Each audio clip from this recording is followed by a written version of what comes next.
Fighting in Syria. Yes, the fighting appears to be getting worse in Syria. John McCain himself has called for American airstrikes. And there may be NATO intervention in the offing too, as even the UN is looking around for a way to stop the bloodshed in Syria. Assad and his troops continue to butcher civilians at a pretty decent rate, over 10,000 killed since the uprising has begun. But you know, the killing is on.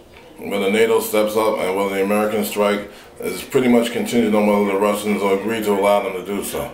I mean, Syria, I think, has a common border with Russia, and we all know how Russia feels about amassing tank divisions and bringing in jet planes of their own.